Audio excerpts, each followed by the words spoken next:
Olá, sou o professor Másio Miguel e hoje vamos falar do iluminismo.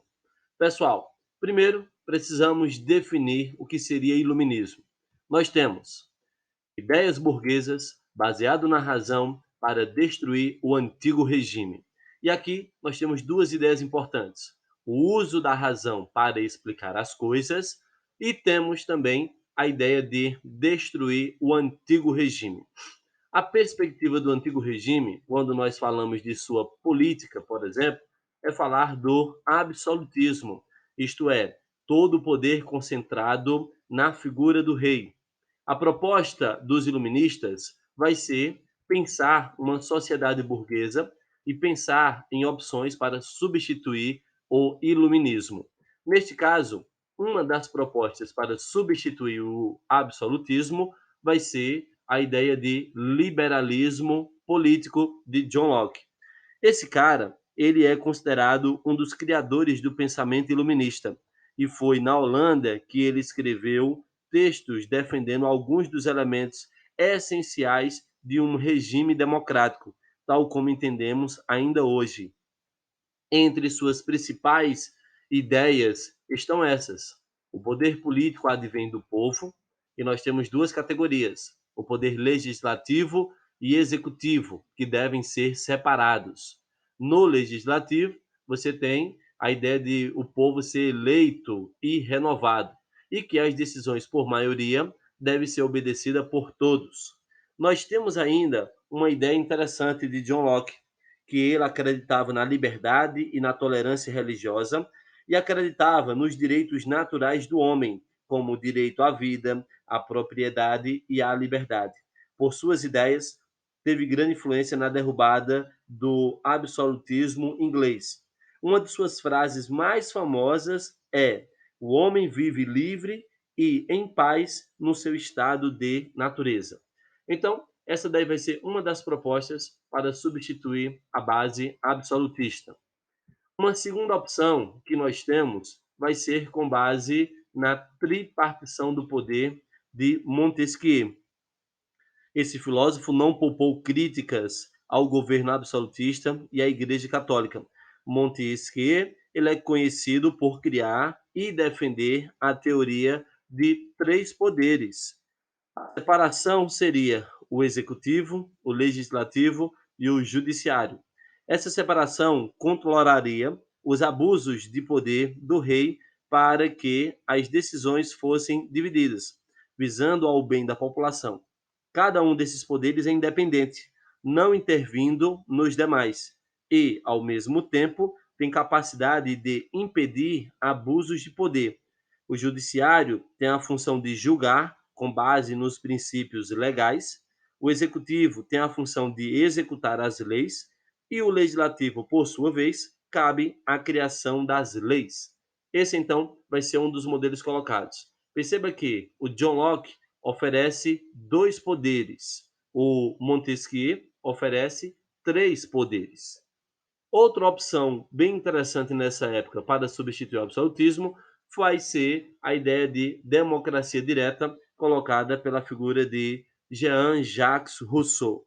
Ora, o Rousseau não só pregava o fim da monarquia absolutista, como entendia que essa forma de governo deveria ser substituída por uma república democrática, capaz de assegurar a liberdade individual de todas as pessoas. Para ele, os princípios de liberdade e igualdade social deveriam ser os pilares fundamentais de um Estado democrático. Na opinião de Rousseau, cabia ao Estado a tarefa de seguir as leis elaboradas pelo Poder Legislativo e, ao mesmo tempo, exigir que todos cumprissem a legislação em vigor. Por isso, ele vai trazer essa ideia: todos são tratados iguais. A soberania está no povo e o poder político é um dever de todos. Lei fundamental é a vontade geral. Essa, então, acaba sendo aí uma das marcas muito importantes na substituição do absolutismo. Outra marca que a gente deve perceber do antigo regime vai ser o mercantilismo. Galera, os seguidores do mercantilismo era fundamental a intervenção do Estado na economia, visando ao fortalecimento econômico das nações. Seus seguidores acreditavam que o governo deveria adotar medidas protecionistas, estabelecendo barreiras alfandegárias e medidas de apoio à exportação, bem como impedir a livre iniciativa dos indivíduos. Características do iluminismo que a gente deve pontuar seria uma política protecionista, o metalismo, monopólio comercial e uma balança comercial favorável. Nessa perspectiva, numa sociedade burguesa, nós teremos algumas substituições a esse modelo.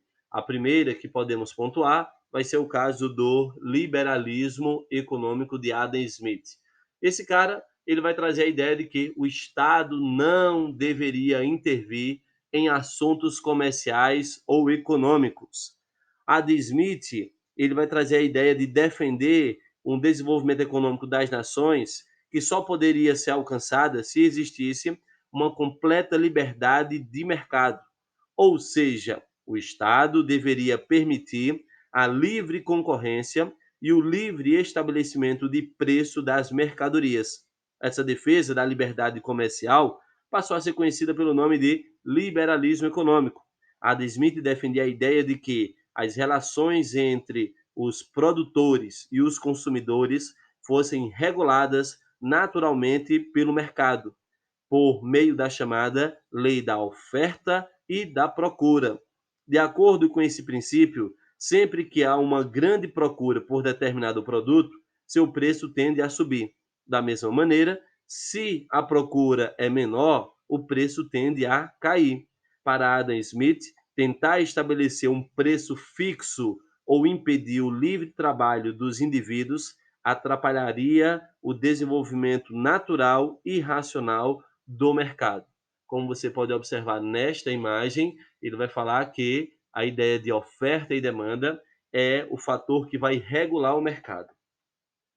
Outro pensamento que vai surgir na época, bem parecido com o liberalismo econômico, vai ser a proposta colocada pelo grupo dos fisiocratas. Galera, a palavra fisiocracia vem do grego e tem aí duas radicais. Sofia, physis, na verdade, que significa natureza, e kratos, que significa governo. Então, seria aí um governo natural. O caso dos fisiocratas, eles vão trazer a ideia de que toda a riqueza vinha das práticas agrícolas.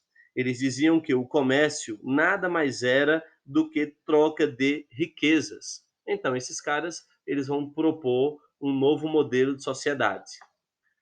Por fim, temos aqui a última característica do antigo regime, que é uma sociedade baseada em estamentos. Lembrando que estamentos é uma sociedade dividida pelo nascimento. O primeiro estado é o clero, o segundo estado é a nobreza e o terceiro estado é o restante da população.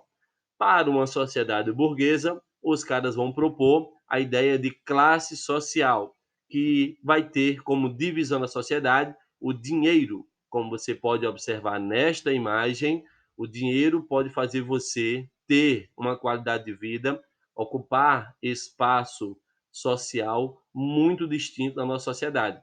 E que do dia para a noite você pode alternar desses lugares com base no seu talento, na sorte ou eficácia do seu trabalho, tá certo?